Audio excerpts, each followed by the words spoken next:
Hello, नमस्कार.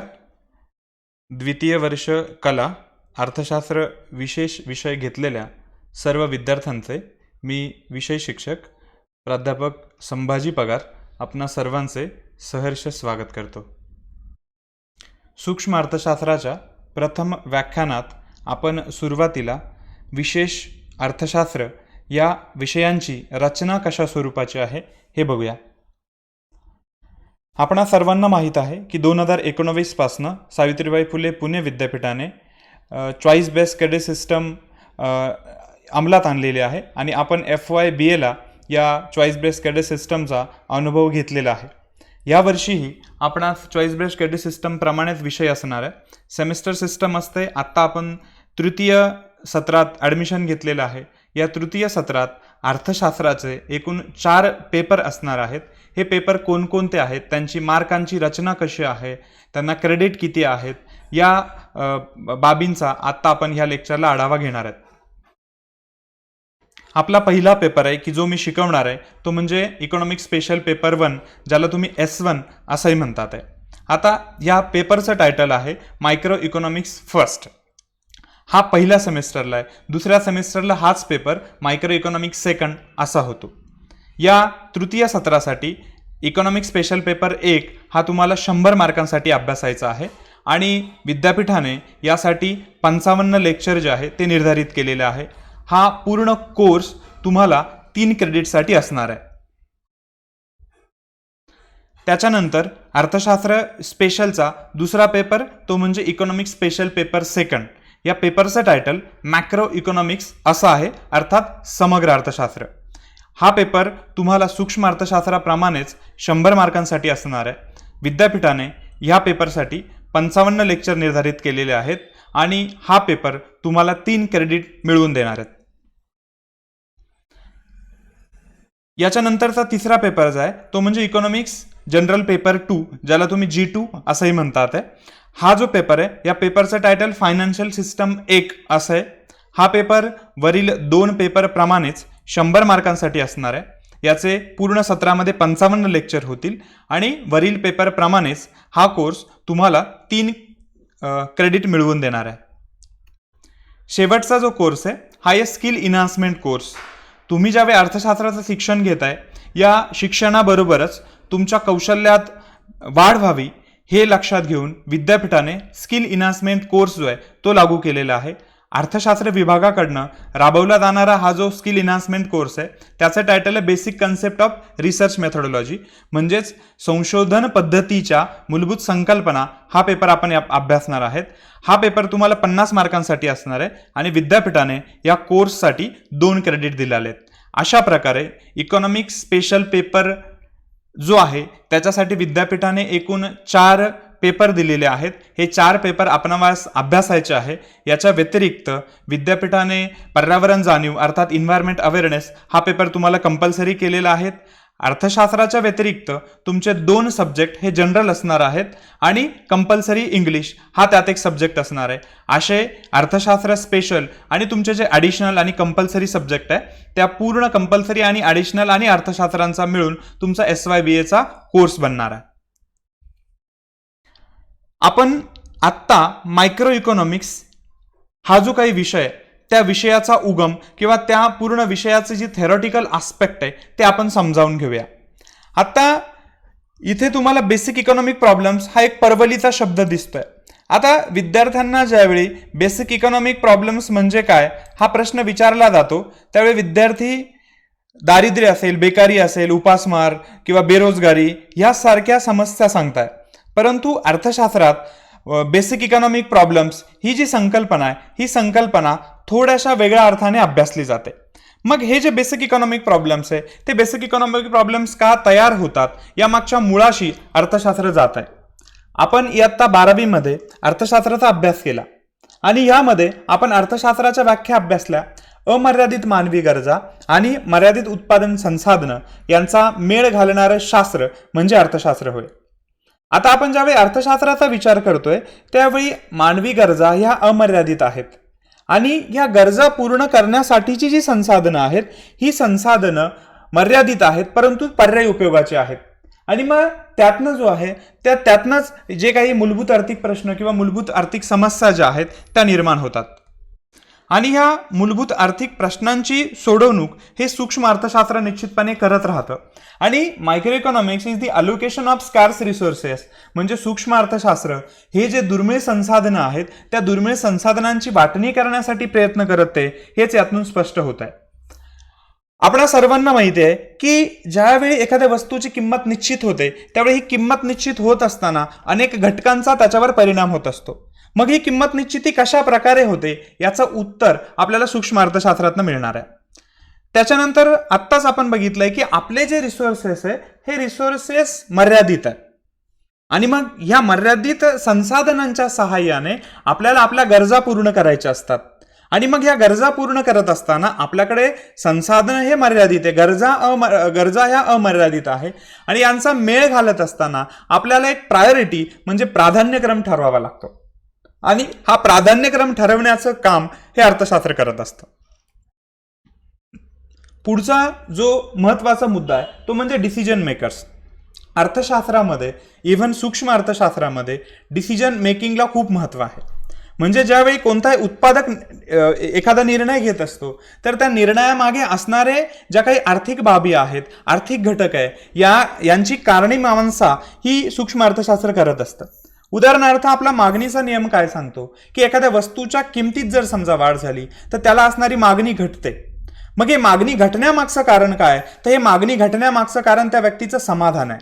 एखाद्या वस्तूची किंमत जर समजा वाढली तर ही किंमत वाढलेली असताना त्या उपभोक्त्याच्या समाधानात घट होते आणि ही समाधानात घट असं होत असल्या कारणाने तो त्याच्या ज्या वाढीव नगांची मागणी आहे ती वाढीव नगांची मागणी निश्चितपणे कमी करतो. आणि मग हे जे काही निर्णय आहेत, आर्थिक निर्णय आहेत, मग ते व्यक्तिगत संदर्भातील असतील किंवा उत्पादका संदर्भात असतील किंवा शासना संदर्भात असतील, तर याचा निर्णय घेण्याचं काम हे अर्थशास्त्र आणि मायक्रो इकॉनॉमिक्स करत असतं. ज्यावेळी एखादा उत्पादक किंवा उद्योजक एखाद्या वस्तूची किंमत निर्धारित करत असतो त्यावेळी किंमत निर्धारित करत असताना त्याला अनेक घटकांचा विचार करावा लागतो. मग हा विचार तो करत असताना त्याला योग्य किंमत मिळेल. आपण याच्या आधीही बघितलंय की प्रत्येक उद्योग संस्थेचं उद्दिष्ट हे नफा मिळवणं असतं आणि प्रत्येक जो उद्योजक आहे त्याचा नफा हा खर्च आणि प्राप्ती या दोन संज्ञांमधून ठरत असतो. आणि मग ह्या दोनही खर्च आणि प्राप्ती या दोनही आर्थिक बाबी जो उत्पादक चांगल्या प्रकारे मॅनेज करेल तो निश्चितपणे चांगल्या प्रकारे नफा मिळवू शकतो. आणि म्हणून अशा प्रकारचा जो डिसिजन आहे हा डिसिजन अर्थशास्त्रात घ्यावा लागतो. त्याच्यानंतर शेवटचा प्रश्न जो आहे तो शेवटचा प्रश्न म्हणजे मार्केट. आता आपण ज्यावेळी अर्थशास्त्राचा विचार करतोय त्यावेळी आपल्याला वस्तू आणि सेवा हे मिळण्याचं ठिकाण म्हणजे मार्केट आहे. आता अर्थशास्त्राचा विचार करत असताना मार्केट हे थोड्याशा वेगळ्या आणि व्यापक संकल्पनेने बघितलं जातं. आपण ज्यावेळी मार्केट हा शब्द उच्चारतो त्यावेळी एक विशिष्ट जागा किंवा एखादं ठराविक प्लेस म्हणून आपण त्याला असं मार्केट आपण म्हणत असतो. पण अर्थशास्त्रामध्ये ज्या ज्या ठिकाणी वस्तूंची देवाणघेवाण होते हे प्लेस म्हणजे मार्केट आहे. मग या बाजारामध्ये वस्तूची किंमत कशी निर्धारित होते याचं विश्लेषण जे आहे ते विश्लेषण आपण सूक्ष्म अर्थशास्त्रात करणार आहे. अशा मूलभूत गाभ्याला धरून आपण सूक्ष्मलक्षी अर्थशास्त्राचा अभ्यास करणार आहोत. सूक्ष्म अर्थशास्त्र अर्थात मायक्रो इकॉनॉमिक्स या विषयाचा अभ्यासक्रम विद्यापीठाने प्रथम सत्रासाठी निर्धारित केलेल्या अभ्यासक्रमाचा आपण थोडक्यात आढावा घेणार आहोत. प्रकरण पहिले हे सिलेबस किंवा अभ्यासक्रमाच्या इंट्रोडक्शन संदर्भातले आहे. यामध्ये सूक्ष्म अर्थशास्त्राची आपण अर्थ, स्वरूप आणि व्याप्तीचा अभ्यास करणार आहेत. त्याचबरोबर सूक्ष्म अर्थशास्त्राचं जे काही महत्त्व आहे ते आपण अभ्यासणार आहेत. त्याच्यानंतर आपण मूलभूत आर्थिक प्रश्न अर्थात बेसिक इकॉनॉमिक प्रॉब्लेम्स यांचा अभ्यास करणार आहोत. जनरली प्रत्येक अर्थव्यवस्थेत मूलभूत आर्थिक प्रश्न भेडसावत असतात, मग ती विकसित असू अथवा अविकसित असू किंवा विकसनशील असू.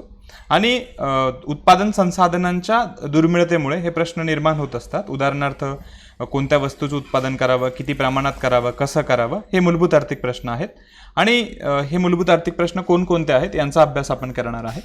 त्याच्यानंतर तिसरा जो सब टॉपिक आहे तो आहे टूल्स ऑफ इकॉनॉमिक अनालिसिस, म्हणजेच आर्थिक विश्लेषणाची साधनं.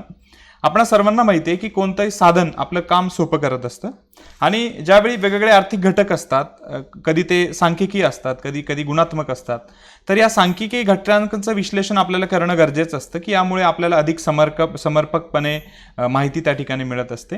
आणि मग हे विश्लेषणाची जी साधनं आहे ती कोणकोणती आहे याचा अभ्यास आपण या सब टॉपिकमध्ये करणार आहोत. त्याच्यानंतर शेवटचा जो टॉपिक आहे हा व्हेरिएबल्स म्हणजे चल. अर्थशास्त्रामध्ये वेगवेगळी चलं असतात, उदाहरणार्थ किंमत असेल, मागणी असेल, की ज्यात सातत्याने बदल होतो. काही चलं ही परस्परावलंबी असतात, काही चलं स्वतंत्रपणे बदलतात.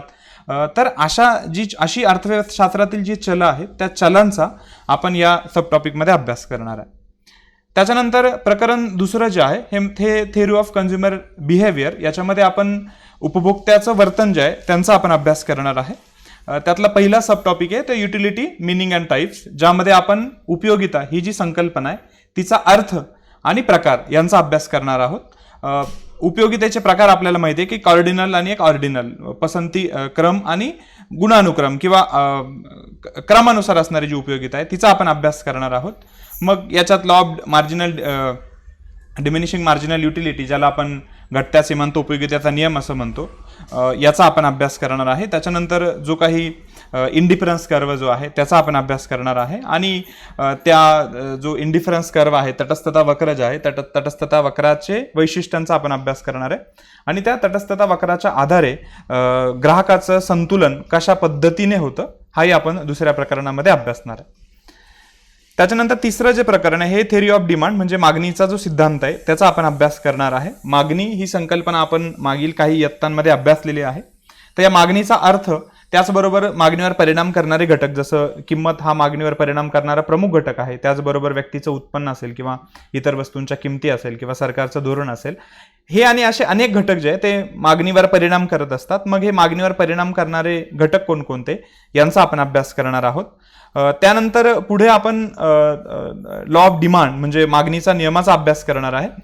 या मागणीच्या नियमाची गृहीतकं, मागणीच्या नियमाचं विधान आणि सगळ्यात महत्त्वाचं म्हणजे त्याचे एक्सेप्टेशन, ज्याला आपण अपवाद असं म्हणतो, हेही आपण अभ्यासणार आहे. बाजार मागणी म्हणजे काय ते आपण यामध्ये अभ्यासणार आहे. आता मागणीचा नियम जो आहे तो मागणीचा नियम फक्त किंमत आणि मागणी यांच्यामधील संबंध दर्शवतो. परंतु जर समजा एखाद्या वस्तूची किंमत कितीने वाढल्यानंतर मागणीत किती प्रमाणात घट होते किंवा एखाद्या वस्तूची किंमत घटल्यामुळे मागणीत कितीने वाढ झाली, हे आपल्याला मागणीच्या नियमावरनं अभिप्रेत होत नाही. आणि म्हणून हे मोजण्यासाठी एखाद्या वस्तूची किंमत किती पटीने किंवा किती रुपयांनी वाढल्यानंतर त्याचा मागणीवर काय परिणाम झाला हे अभ्यासण्यासाठी आपण इलॅस्टिसिटी ऑफ डिमांड म्हणजेच मागणीची लवचिकता ही संकल्पना अभ्यासत असतो. तर या मागणीची लवचिकतेचे जे प्रकार आहेत त्या प्रकाराचा आपण अभ्यास करणार आहे. त्याच पद्धतीने मागणीची जी उत्पन्न लवचिकता आहे त्याचाही आपण अभ्यास करणार आहे. आणि सर्वात शेवटी एखाद्या वस्तूवर फक्त उत्पन्न किंवा किंमतच परिणाम करत नाही तर इतर वस्तूंच्या किमतीचाही परिणाम होतो. मग एखाद्या पूरक किंवा पर्यायी वस्तूच्या किमतीत जर समजा वाढ किंवा घट झाली तर त्याचा या वस्तूवर काय परिणाम होतो, किती परिणाम होतो मुख्यत्वे, याचा अभ्यास आपण ह्या तिसऱ्या प्रकरणात करणार आहोत. त्याच्यानंतर जे चौथं प्रकरण आहे हे आहे सप्लाय अनालिसिस, ज्यामध्ये आपण पुरवठ्याचा नियम आणि पुरवठा हे यांच्या संदर्भात अभ्यास करणार आहोत. ज्यामध्ये पुरवठा ही संकल्पना आपण अभ्यासणार आहे, त्याचा अर्थ अभ्यासणार आहेत आणि त्याच्यावर परिणाम करणारे घटक कोणकोणते आहे, मागणी असेल किंवा हवामान असेल किंवा जे काही इतर घटक आहेत त्या इतर घटकांचा परिणाम पुरवठ्यावर कशा पद्धतीने आणि किती होतो याचा अभ्यास आपण या चौथ्या प्रकरणात करणार आहे. मागणीच्या नियमाप्रमाणेच पुरवठ्याचा नियम आहे की एखाद्या वस्तूच्या किमतीत जर समजा वाढ झाली तर पुरवठाही वाढतो. मग हा जो पुरवठ्याचा नियम आहे त्या पुरवठ्याच्या नियमाचं विधान, त्याच्यावर परिणाम करणारे घटक, त्याचे अपवाद याचा अभ्यास आपण या पुरवठ्याच्या नियमात करणार आहे. मागणीच्या लवचिकतेप्रमाणेच पुरवठ्याची लवचिकता, जसं पुरवठ्याचा नियम हा फक्त किंमत आणि पुरवठा यांच्यामधील संबंध सांगतो, परंतु पुरवठ्याची लवचिकता ही मागणीत जेवढा कितका बदल होतो तो बदल पुरवठ्यावर किती होतो, म्हणजे ज्या प्रमाणात मागणी बदलते त्याच प्रमाणात पुरवठा बदलतो, त्यापेक्षा अधिक प्रमाणात बदलतो, कमी प्रमाणात बदलतो की तेवढाच बदलतो, हे आपल्याला पुरवठ्याच्या लवचिकतेवरून समजत असतं.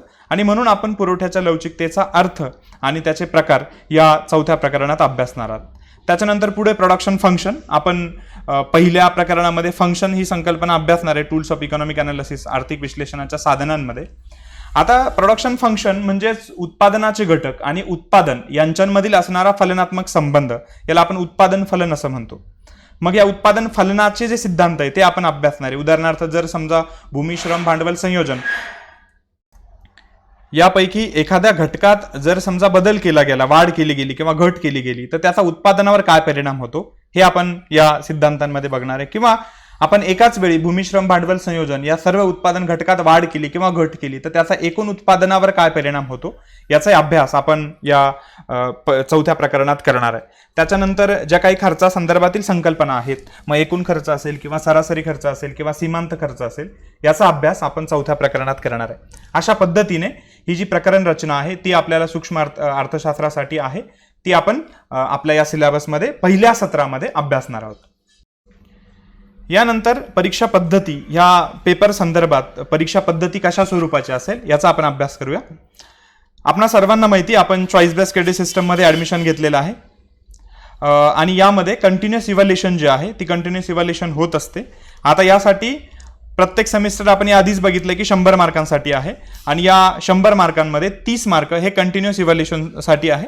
मग कंटिन्युअस इव्हॅल्युएशनमध्ये विचारले जाणारे प्रश्न हे मल्टिपल चॉईस क्वेश्चन्स किंवा शॉर्ट आन्सर किंवा लॉंग आन्सर स्वरूपाचे असणार आहेत आणि हे इव्हॅल्युएशन या सत्रामध्ये 30 मार्कांसाठी असणार आहे. या कंटिन्यू इव्हॅल्युएशन मध्ये वापरले जाणारे जे वेगवेगळे असेसमेंट टूल्स आहे, ज्यामध्ये युनिट टेस्ट असू शकतील, ठीक आहे, ती 10 मार्कांसाठी किंवा 5 मार्कांसाठी असतील, ज्यात MCQ किंवा शॉर्ट आन्सर किंवा लॉंग आन्सर अशा स्वरूपाचे प्रश्न विचारले जाऊ शकतात.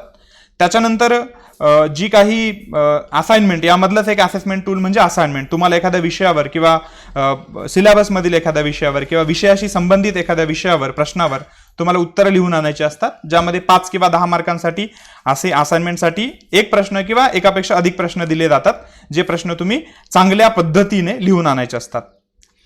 त्याच्यानंतर प्रेझेंटेशन हे एक टूल्स आहे. तुम्हाला एखाद्या टॉपिकवर प्रेझेंटेशन बनवायचं आहे आणि ज्यावेळी तुमची प्रेझेंटेशन्स असेल त्यावेळी वर्गासमोर तुम्हाला हे प्रेझेंटेशन जे आहे ते प्रेझेंटेशन द्यायचे, तेही 10 मार्कांना किंवा 5 मार्कांना तुम्हाला असेल. आता यापैकी कोणतं टूल्स वापरलं जाईल, किती मार्कांना असेल, हे त्या विषय शिक्षक ठरवत असतो.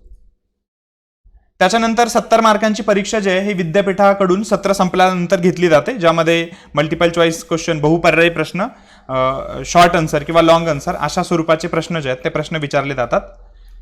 आणि असा एकूण पूर्ण पेपर म्हणजे कंटिन्युअस इव्हॅल्युएशन अधिक विद्यापीठ परीक्षा, असा एकूण 100 मार्कांसाठी तुम्हाला हा सूक्ष्म अर्थशास्त्र हा पेपर आहे. ओके, धन्यवाद.